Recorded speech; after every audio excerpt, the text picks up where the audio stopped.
আপনার মাটা যদি পর্দা না করে, আপনার বোনটা যদি পর্দা না করে, এরা জওয়ানেরা, এ নবী পাকের প্রেমিকেরা কোন নবীর আলোচনা শুনবে?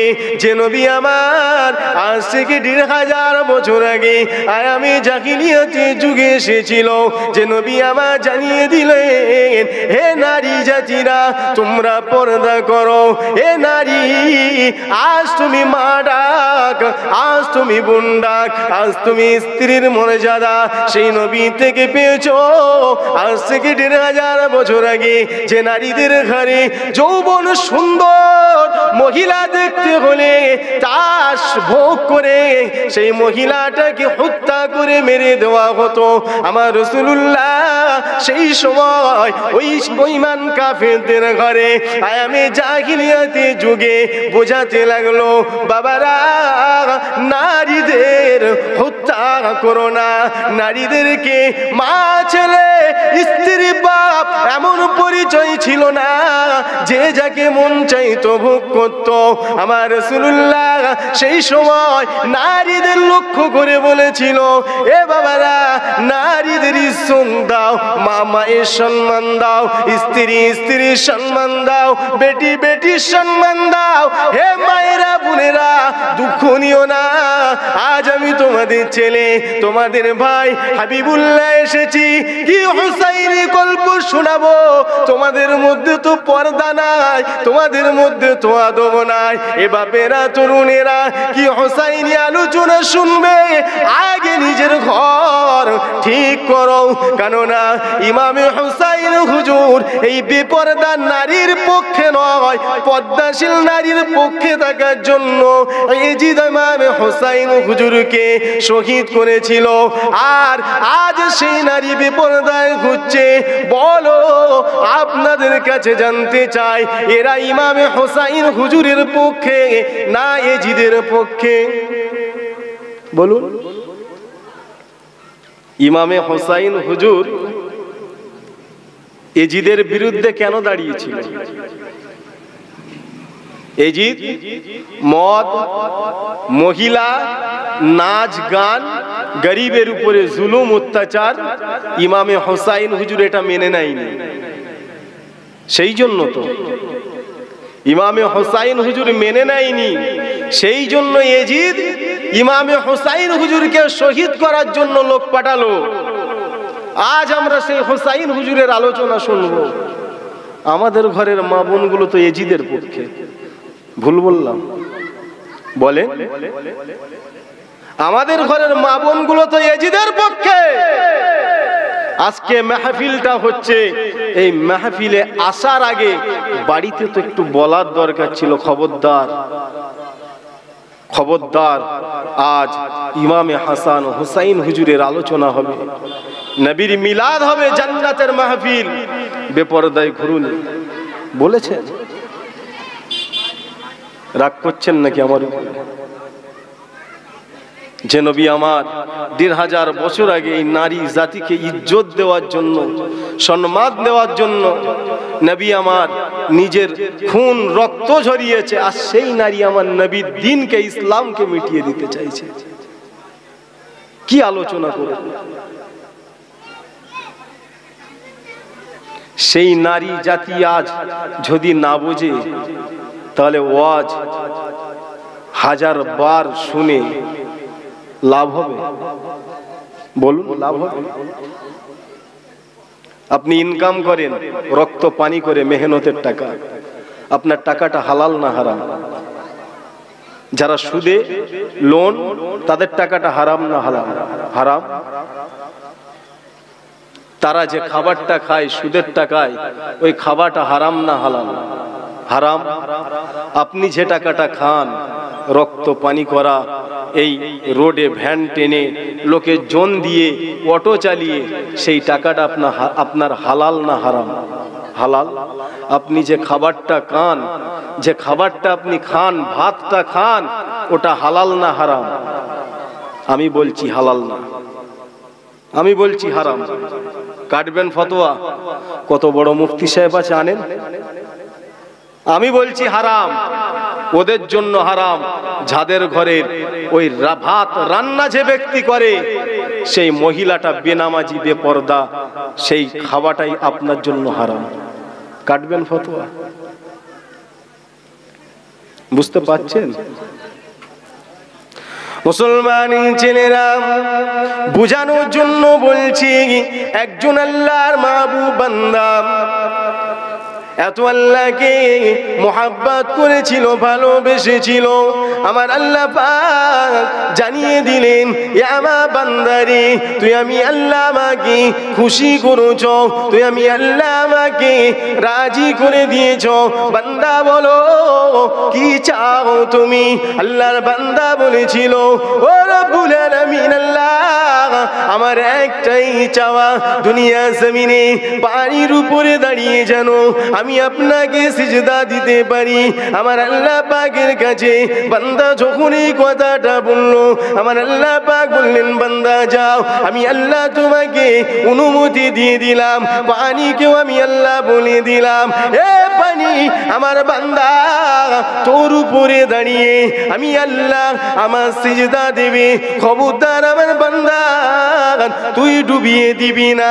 আল্লাহর ওলি বান্দাটা মুসাল্লা নিয়ে নদীর উপরে, পানির উপরে মুসাল্লা বিছিয়ে নামাজ আদায় করলো।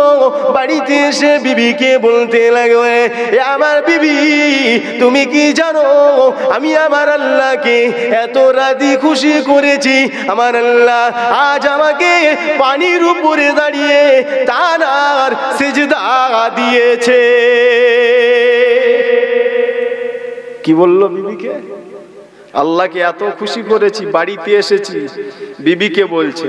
আজ আমরা অনেকে বিবিদের বলি না, কিছু ঘটলে বাড়িতে আলোচনা করা হয় না, বিবিকে এসে বলছে, বিবি জানো আল্লাহকে এত রাজি খুশি করেছি, আল্লাহ আমাকে একটা পাওয়ার দিয়েছে। কি পাওয়ার? বান্দা তুই পানির উপরে মুসাল্লা বিছিয়ে নামাজ পড়, আমি পড়েছি।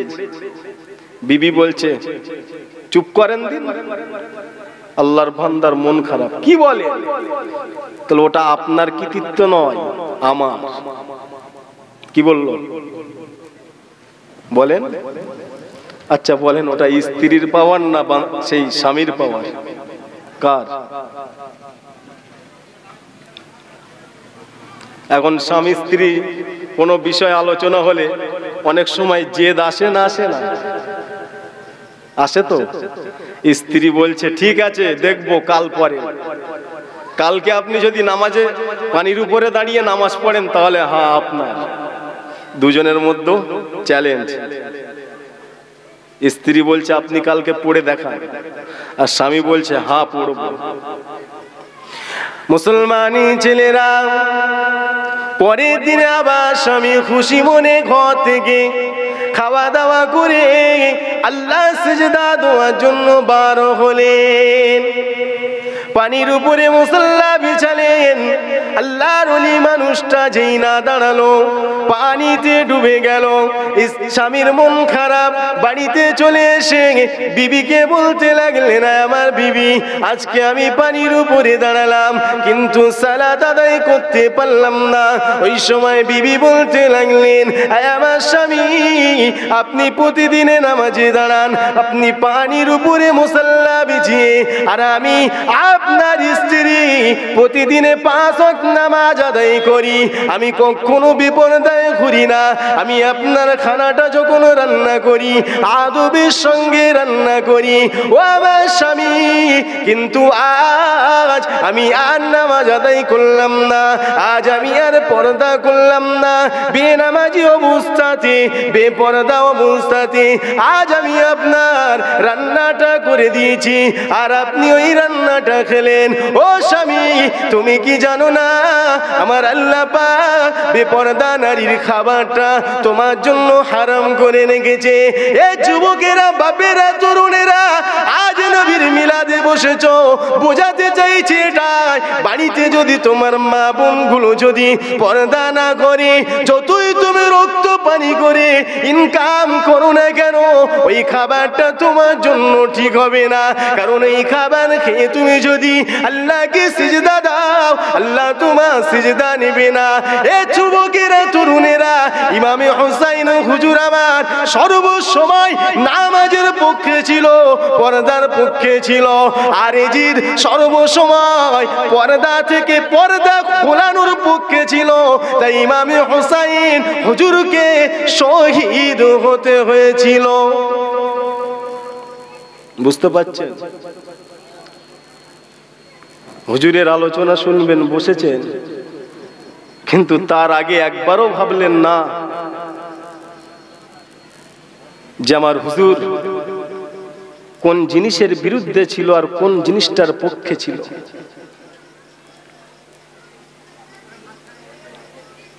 আজ যদি আমরা প্রকৃত মন থেকে, যদি সত্যি অন্তর দিয়ে যদি হোসাইনি প্রেমিক দাবিদার হতাম, তাহলে আমাদের বাড়ি মানুষগুলো পর্দা করতো না, করতো না? বলে, আজ আমরা যদি প্রকৃত নবী প্রেমিক হতাম, তাহলে আমাদের মাগুলো, বোনগুলো, স্ত্রীগুলো পর্দায় থাকতো না, থাকতো না? বেজার হচ্ছেন নাকি? দরুদ শরীফ আল্লাহুম্মা সাল্লি আলা। হ্যালো হ্যালো, হ্যাঁ মাইক আছে। সাদা হে মাশর মে लब्बैक लब्बैक, जहाँ उम्मतों ने पुकारा मुहम्मद, हमें जानो दिल से प्यारा मुहम्मद, मुहम्मद की हम है हमारा मुहम्मद। अल्लाहुम्मा सल्ली अला। চেপে দিলে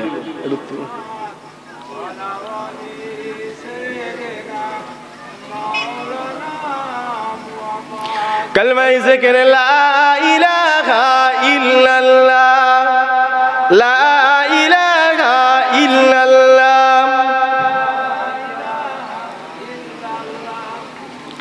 ला इलाहा इल्लल्लाह, मुहम्मदुर रसूलुल्लाह। अल्लाहुम्मा सल्ली अला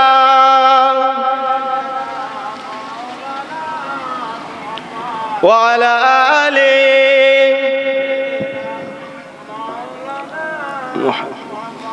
সকলে একবার বলি আলহামদুলিল্লাহ। আল্লাহ পাকের দরবারে লাখো কোটি শুকরিয়া আদায় করি।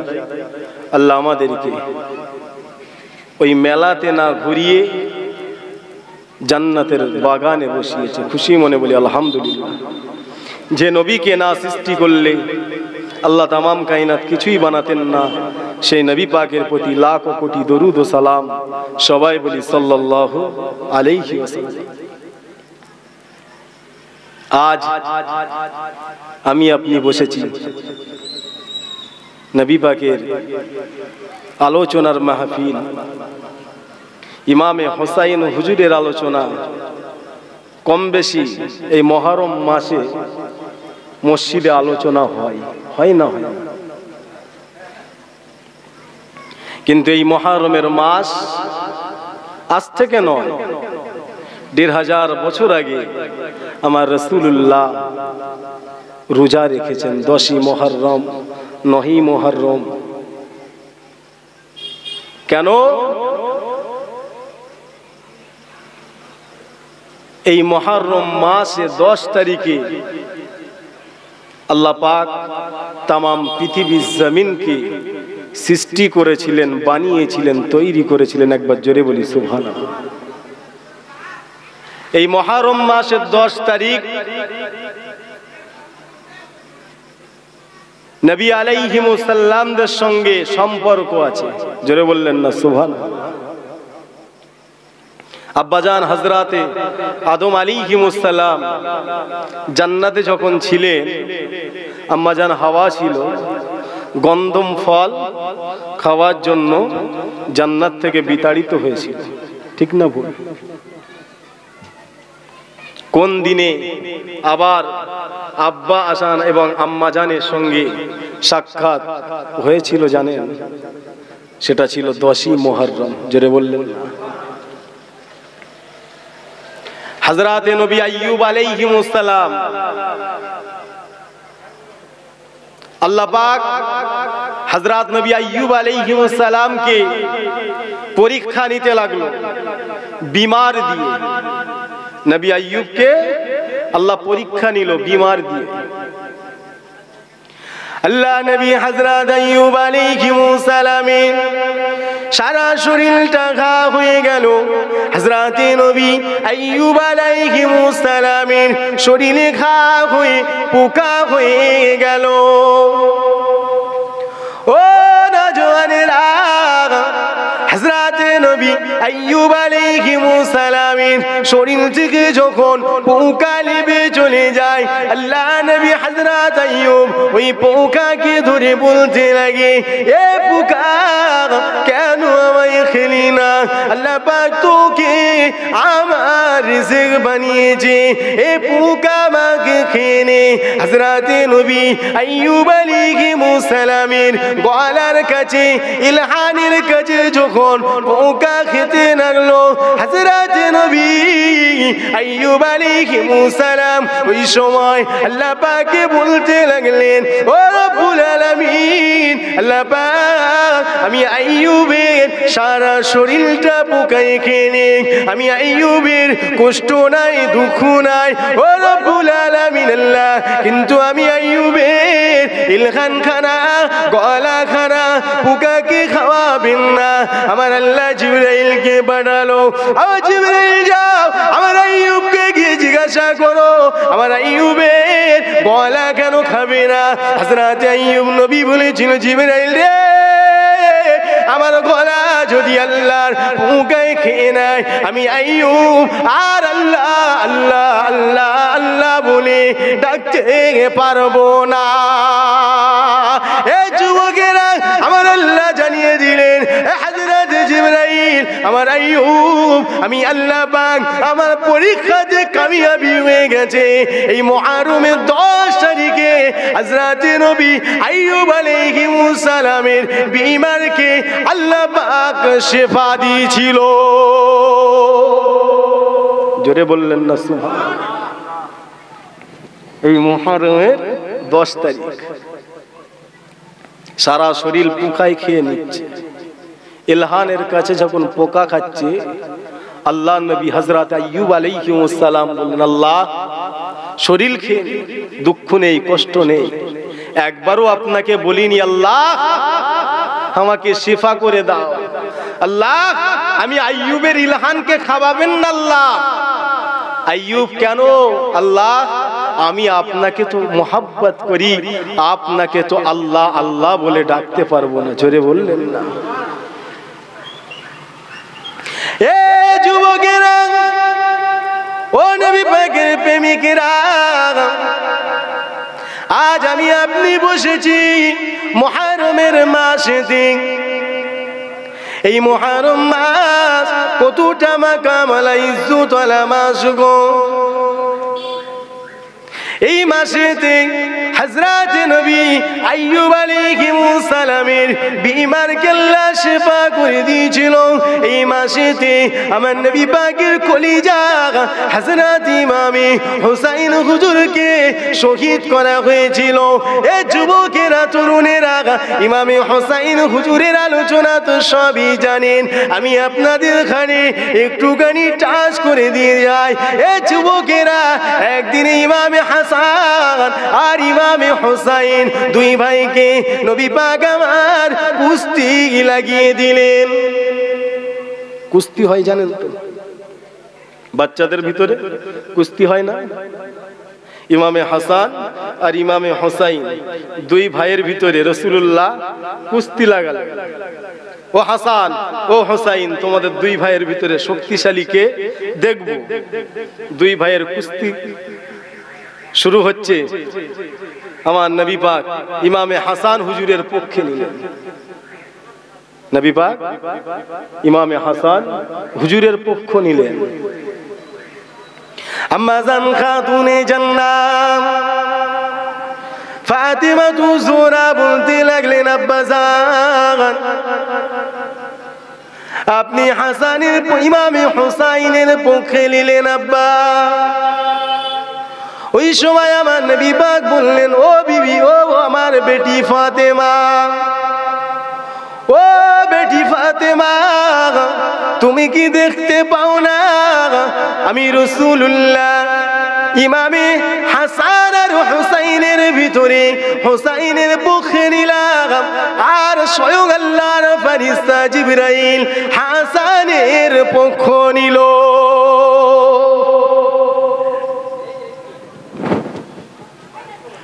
জোরে বললেন না সুবহানাল্লাহ। বাচ্চাদের ভিতরে কুস্তি লাগলে কেউ কোনো মা ছোট ছেলের পক্ষ নেয়, বাপ বড় ছেলের পক্ষ নেয় না নেয় না, কিন্তু একজনের পক্ষে আমার রাসূলুল্লাহ আর একজনের পক্ষে আল্লাহ পাকের ফেরেশতা। জোরে বললেন না, আর একটু জোরে হলো না। এ যুবকেরা, কোন হাসান ও হোসাইন হুজুরের আলোচনা শুনতে বসেছেন? দুই ভাই লেখা লিখলো। আম্মা জান খাতুনে জান্নাতের কাছে গেল, আম্মা জান আমাদের দুই ভাইয়ের ভিতরে কার লেখাটা ভালো? বাড়িতে বাচ্চারা দেখায় না, আব্বা মা আমাদের দুজনের ভিতরে কারটা ভালো হয়েছে বলেন, বলে তো। ইমামে হাসান ও হুসাইন হুজুর আমার আম্মা জানকে বলতে লাগলেন, আম্মা জান খাতুনে জান্নাত ফাতেমা জোহরা চিন্তায় পড়ে গেলেন, দুই ভাইয়ের ভিতরে কার লেখা ভালো বলবো আর কার লেখা খারাপ বলবো। কারণ এই দুটো বাচ্চা তো আমি ফাতেমা শুধু আমার পছন্দ নয়, এই দুটো বাচ্চা তো আল্লাহ পাকের পছন্দের বাচ্চা। এই বাচ্চা দুটোর ভিতরে কার লেখা ভালো কার লেখা খারাপ বলবো। আম্মা জান খাতুনে জান্নাত বলতে লাগলেন, ও বাবা হাসান ও হোসাইন, যাও তোমাদের আব্বা জান শেরে খুদা হযরত আলীর কাছে চলে যাও। দুই ভাই চলে গেলেন। হযরত আলী কারামাল্লাহু আনহু, হযরত আলী হুজুর আমারও পেরেশানি পড়ে গেলেন। এই দুই ভাইয়ের ভিতরে কার লেখা খারাপ বলবো কার লেখা ভালো বলবো। এই দুজনে তো শুধু আমি আলী আমার একা পছন্দের নয়, এই দুজনে তো আমার নবী পাকের পছন্দের বাচ্চা। হযরত আলী হুজুর আমার দুই ভাইকে বললেন, ও বাবা হাসান ও বাবা হোসাইন, যাও চলে যাও তোমাদের নানা জান দিন দুনিয়া বাসা হাবিবুল্লাহর কাছে চলে যাও। দুই ভাই চলে এলেন নবী পাকের কাছে। নানা জান আমাদের দুই ভাইয়ের ভিতরে কার লেখাটা ভালো কার লেখাটা খারাপ? আমার নবী পাক পরেশান হয়ে গেলেন, কারণ আমার নবী পাক তো জানেন এই দুটো বাচ্চা শুধু আমি রাসূলুল্লাহ আমার পছন্দ একা নয়, এই দুটো বাচ্চাকে স্বয়ং আমার আল্লাহ পছন্দ করে। সেই ইমামে হাসান হুসাইন আমার রাসূলুল্লাহ চিন্তা করতে লাগলেন, কার লেখা ভালো বলবো কার লেখা খারাপ বলবো। যদি একজনের লেখা ভালো বলি আরেকজন কষ্ট পাবে, আরেকজনের লেখা খারাপ বললে আরেকজন কষ্ট পাবে। আমার রাসূলুল্লাহ বললেন, ও বাবা হাসান হুসাইন, তোমাদের লেখার ফায়সালা স্বয়ং আমার আল্লাহ করবে। জোরে বললেন না, আর একটু জোরে হলো না। এ যুবকেরা, ইমামে হাসান ও হুসাইনের লেখা ফায়সালা আমার আল্লাহ করবে। নবী পাকের কাছে আল্লাহ পাক ফেরেশতা জিবরাইলকে পাঠিয়ে দিল, যাও আমার হাবিবকে গিয়ে বলো দুই ভাইয়ের লেখাটা পাশাপাশি রেখে দিতে, যার লেখার উপরে আল্লাহর আসমান থেকে ফল পড়বে তার লেখাটা ভালো হবে। দুই ভাইয়ের লেখাটা পাশাপাশি রাখা হলো। এ যুবকেরা, তরুণেরা, আমার নবী পাকের দুই কলিজার টুকরার লেখা পাশাপাশি সাহাবা হুজুরেরা ঘিরে ধরে আছে। কার লেখাটা ভালো, কার লেখাটা খারাপ। আল্লাহ পাকের আসমান থেকে ফল পড়লো ঠিকই, কিন্তু একটা লেখাতে নয়, ফলটা দুটুকরো হয়ে দুটো লেখায় পড়েছে। আল্লাহ বলছে, হাবিব একটা আমার পছন্দ নয়, দুটো পছন্দ। জোরে বললেন না, জোরে হলো না। সেই ইমামে হাসান হুসাইন হুজুরের আলোচনা আজ আমি আপনি বসেছি, সেই হুজুরের আলোচনা শুনব। হযরতে ইমামে হাসান হুসাইন হুজুর আমার আল্লাহ পছন্দ করেছে, জান্নাতি ঘোষণা আল্লাহ করেছে। জোরে বললেন না সুবহানাল্লাহ। ইমামে হুসাইন রাদিয়াল্লাহু তাআলা হুজুর আমার যে দিন রাতটা চলে গেছে, দিনটা চলে গেছে, কোন কিতাবে এসে 10 তারিখ 9 তারিখ 72 জন মতান্তে 74 জন,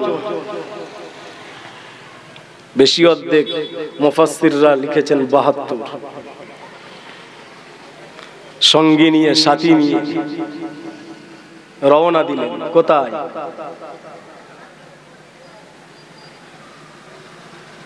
তার আগে ঘটে যাওয়া একটা ঘটনা শুনবেন।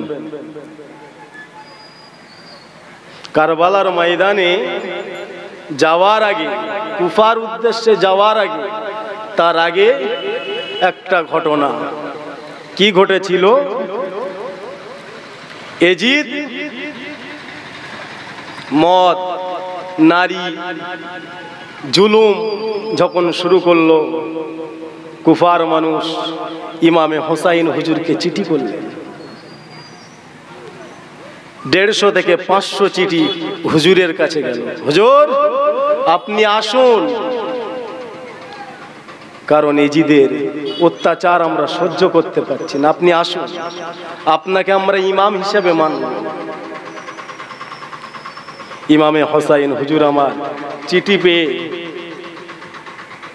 নিজে যায়নি, হুজুর নিজে যায়নি, চাচাতো ভাইকে পাঠালেন, যাও তুমি গিয়ে দেখো, তুমি গিয়ে দেখো।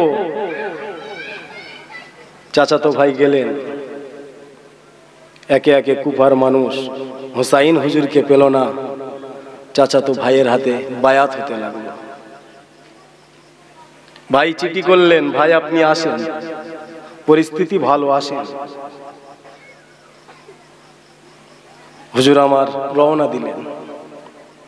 আর এদিকে বেঈমান কাফের জাহান্নামের কীট, জাহান্নামী এজিদ সেই চাচাতো ভাইকে বন্দী করালেন, শহীদ করলেন। শহীদ হওয়ার আগে লিখছেন চিঠি। কি চিঠি লিখেছিল? হুসাইন তুমি এসো না, কুফার মানুষ ভালো না, এরা আমার সঙ্গে মুনাফিকি করেছে। ও হুসাইন তুমি পরিবার নিয়ে, সঙ্গী সাথীদের নিয়ে ফিরে চলে যাও। হুজুর আমার চিঠি পেয়ে রাস্তা অতিক্রম করে চলে আসছে, হুজুরের কাছে চিঠি পৌঁছালো। কলিজা ফেটে যাচ্ছে, আমার ভাইকে শহীদ করে দিল। এ যুবকেরা, ইমামে হুসাইন হুজুর আমার 72 জন সঙ্গী সাথী নিয়ে রওনা দিলেন কারবালার ময়দানের কাছাকাছি। হুজুরের সঙ্গী সাথীদেরকে আটকে দিল, আর যাওয়া হবে না। কাফেরের দল, এজিদের সেনাবাহিনী হুজুরকে আটকে দিলেন, যাওয়া হবে না। ওখানেই তাবু গেল। ইতিহাস সব আপনারা জানেন। ফুরাত নদীর পানি বন্ধ করে দিল। ইমামে হুসাইন হুজুর আমার শিশু আলী আসগরকে কোলে করে নিয়ে ফুরাত নদীর কাছে গিয়ে বলতে লাগে, এই এজিদের সেনাবাহিনীরা, আমি হুসাইন, আমাকে পানি দিতে হবে না, আমার পরিবারের কাউকে দিতে হবে না, কিন্তু আমার শিশু আলী আসগরকে একটু পানি দাও, আমার আলী আসগরকে একটু পানি দাও। ইমামে হুসাইন হুজুর আমার এইভাবে বলতে লাগলো। এজিদের সেনাবাহিনীরা হযরত আলী আসগর হুজুরকে পানি দেও তো দূরের কথা, হযরত আলী আসগর হুজুরের শাশি মুবারকখানাতে তীর মেরে হযরত আলী আসগর হুজুরের শহীদ করে দিলেন। হযরত ইমামে হুসাইন হুজুর আমার হযরত আলী আসগরকে কোলে নিলেন। হযরত ইমামে হুসাইনের কোলটা রক্তে লাল হয়ে গেল। হযরত ইমামে হুসাইন হুজুর আমার ওই সময় আল্লাহকে বলতে লাগলেন, ও রব্বুল আলামিন, আল্লাহ পাক আপনি ইব্রাহিম নবীকে পরীক্ষা নিয়েছিলেন বেটা ইসমাইলকে কুরবানি দেওয়ার জন্য, কিন্তু ইসমাইল নবী কুরবানি হয়নি। হযরত নবী ইব্রাহিমকে কামিয়াবি দিয়েছিলেন। আল্লাহ পাক আজ আমার বেটা আলী আসগর আপনার রাস্তায় কুরবানি হলো, আপনি আমাকে পরীক্ষা নিলেন, কিন্তু আমার বেটাকে কুরবানি দিতে হলো। এ যুবকেরা, এ নওজোয়ান তরুণেরা, হযরত ইমামে হুসাইন হুজুর আমার শিশু আলী আসগরকে নিয়ে তাবুতে গিয়ে স্ত্রীর হাতে দিলেন। এমন সময় দেখা যায় ইমামে হুসাইন হুজুরের কলিজার টুকরা হযরত আলী আসগর হুজুরের ডান হাতটা মুড়ছে আর খুলছে, মুড়ছে আর খুলছে। সেই সময় ওই তাবুতে থাকা মানুষদের ভিতরে কেউ একজন বলে উঠলো, দেখো দেখো নবী পরিবারের বাচ্চা, দেখো দেখো নবী ঘরের বাচ্চা। আলী আসগর বলতে লেগেছে, আব্বা জান আমাকে একটা তরোয়াল দাও, আমি আমার নবীর দ্বীনের জন্য লড়ব। জোরে বললেন না সুবহানাল্লাহ। শিশু বাচ্চাও হাল ছাড়ে, আব্বা দেন একটা, কাফেরদের বিরুদ্ধে লড়তে চাই। জোরে বললেন না সুবহানাল্লাহ। আর আজ আমার তোমার ঘরের ছেলেরা কাফেরদের বিরুদ্ধে প্রতিবাদে দাঁড়ালে পিছন ধরে টান দিই না, এই যাস না, মিথ্যা মামলা দেবে, কেস দেবে, জেল হবে, জরিমানা হবে, এই বলে আমরা পিছন ধরে টানি না। কিন্তু হযরত আলী আসগর হুজুর কি শহীদ হতে হতো। ইমামে হুসাইন হুজুর আমার যদি এজিদকে মেনে নিত, শহীদ হতো। বুঝতে পারছেন না? 10 তারিখের আগে সকালে, 10 তারিখ সকালে ইমামে হুসাইন হুজুরের বোন বলছে, ভাই আপনি রাতে নামাজ পড়ে একটু ক্লান্ত হয়ে গেছিলেন, ঘুম মতো এসেছিল, আপনি মুসকে মুসকে হাসছিলেন কেন? জোরে বললেন না। ওই সময় ইমামে হুসাইন হুজুর বলে, বুবুজান আমি কেন হাসছিলাম জানো? আমার নামাজ শেষ হওয়ার পরেতে ক্লান্ত হয়ে গেলাম, আমি যখন একটু ঘুম মতো এসে গেলাম, আমার নানা জান আর আমার আব্বা জান শেরে খুদা হযরত আলী আমার কাছে হাজির। বুবুজান আমি আমার নানা জানের হাতে দেখছি দুটো শিশির। জোরে বললেন না। ও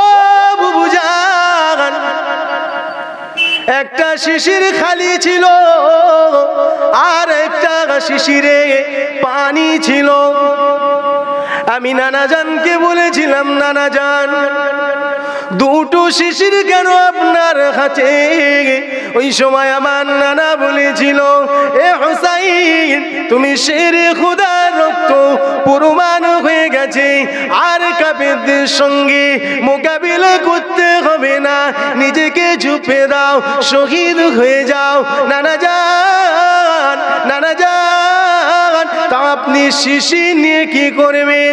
ওই সময় আমার রাসূলুল্লাহ বলেছিল, ও ইমামে হুসাইন একটা শিশিরে রক্ত নেব আর একটা শিশিরে জমজমের পানি আছে, এই পানিটা তোমাকে পান করাবো। নানাজান পানি আমায় পান করাবেন এটা তো ঠিক, কিন্তু আমার রক্ত নেবেন এটা তো বুঝলাম না। ওই সময় আমার রাসূলুল্লাহ বলে, ও আমার হুসাইন তোমার রক্তগুলো শিশিরে নিয়ে কিয়ামতের ময়দানে আমি রাসূলুল্লাহ উঠবো। আমার গুনাহগার উম্মত উম্মতির গুনার পাল্লাটা যখন ভারী হয়ে যাবে, নেকির পাল্লাটা যখন হালকা হয়ে যাবে, আমি রাসূলুল্লাহ তোমার এক ফোঁটা রক্তের বিনিময়ে কোটি কোটি গুনাহগার উম্মত উম্মতিকে আল্লাহ পাকের জাহান্নাম থেকে জান্নাত নিয়ে যাব। জোরে বললেন না সুবহানাল্লাহ? ভাবেন আলোচনা আজকে শুনলে সকালে উঠে ভুলে গেলে এ করলে হবে? বলুন, আলোচনা আজকে শুনলেন সকালে উঠে ভুলে গেলে হবে? এ যুবকেরা, ইমামে হুসাইন হুজুরের শরীর থেকে শের মুবারক খানা যখন আলাদা করে দিল, ইমামে হুসাইন হুজুরের শের মুবারক খানাকে নিয়ে ইয়াজিদের দরবারে রওনা দিল। ওই দল কাফেরদের ভিতরে একজন বলতে লাগে, ইমামে হুসাইনের শরীর খানা ঘোড়া দিয়ে ছুটিয়ে ছিন্ন বিচ্ছিন্ন করে দাও। হুজুরের শের মুবারক খেটে শান্ত হয়নি, শরীর মুবারক খানা, শরীর মুবারক খানাকে বলছে ঘোড়া এর উপর দিয়ে ছুটিয়ে ছিন্ন বিচ্ছিন্ন করে দাও। ওই শরীর মোবারক খানাকে কে হেফাজত করেছিল জানেন? আল্লাহ করেছিল, কিন্তু কে ওসিলা ছিল জানেন? একদিন হযরত ইমামে হুসাইন হুজুর আমার আর হযরত আলী হুজুর আমার নববী শরীফে বসে আছে, সাহাবা হুজুরদের নিয়ে খুতবা দিচ্ছেন, বক্তব্য দিচ্ছেন। দেখছে মদিনার মানুষ ছুটছে, হযরত আলী হুজুরের কাছে একজন এসে বলছে, হুজুর একটা সিংহ আসছে আপনার কাছে। হুজুর বলছে, বাবা ছুটো না, আসতে দাও। সিংহটা এসে হযরত আলী হুজুরের কাছে সিংহর বাচ্চাটাকে দিলেন। ও হযরত আলী, আমি এর বাপ নয়, মা, এর বাপ নেই, এই বাচ্চাকে তোমার আমানত দিলাম। জোরে বললেন। হযরত আলী হুজুর বললেন, চিন্তা করো না, এই বাচ্চার যা দায়িত্ব দেব সে কখনো এতিমকে এতিম কষ্ট দেয় না। জোরে বললেন না? কাকে দেবে? হযরত আলী হুজুর ওই বাচ্চার দায়িত্ব ইমামে হুসাইন হুজুরকে দিলেন। জোরে বললেন না? ওই সিংহ বাচ্চাটাকে রেখে ফিরে গেল। ইমামে হুসাইন হুজুর আমার ওই সিংহকে খাওয়া দাওয়া দিয়ে বড় করতে লাগলো। সিংহ যখন বড় হয়ে গেল, মানুষেরা এসে হযরত আলী হুজুরকে বলে, হুজুর ওই সিংহটাকে দেখে সবাই ভয় খায়, ওই সিংহটাকে মুক্ত করে দেন। হযরত আলী হুজুর ইমামে হুসাইন হুজুরকে বললেন, ও বাবা হুসাইন, ওই সিংহটাকে মুক্ত করে দাও বাবা। ওই সিংহটাকে দেখে সবাই ভয় খায়। হযরত আলী হুজুর আমার এই কথাটা যখন বললেন, হযরত ইমামে হুসাইন হুজুর আমার কান্না শুরু করে দিলেন। কাঁদতে কাঁদতে ওই সিংহটাকে বলতে লাগলেন, এ সিংহ, আজ আমি তোমায় মুক্ত করে দিচ্ছি, কিন্তু জেনে রেখে দিও একদিন কারবালার জমিনে ভয়ঙ্কর আওয়াজ হবে। ওই আওয়াজ শুনে তুমি আসবে। হযরত ইমামে হুসাইন হুজুর আমার শহীদ হয়ে গেলেন। হুজুরের শের মোবারক খানা নিয়ে এজিদের কাছে রওনা দিলেন। আর হুজুরের শরীর মোবারক খানা কারবালার জমিনে পড়ে রইল। কাফেরেরা, বেঈমানেরা ইমামে হুসাইন হুজুরের শের মোবারক খানা যখন ঘোড়া দিয়ে হুজুরের শরীর মোবারক খানা যখন ছিন্ন বিচ্ছিন্ন করতে লাগবে, সেই সময় হযরত ভাইজান বিবি চিৎকার মেরে উঠল। ওই সময় ওই সিংহ এসে হযরত ইমামে হুসাইন হুজুরের শরীরকে পাহারা দিল। জোরে বললেন না? একটা সিংহ হুসাইন হুজুরের প্রেম ভুলল না। আর আমি আপনি মানুষ, আমরা ভুলে গেলাম। ভুলে যাইনি না যাইনি? 10টা পর্যন্ত সময় ছিল, 8-এরও হয়ে গেছে। বিদায় নেব। আসেন একটু দাঁড়িয়ে নবীকে সালাম দিই। ইয়া নবী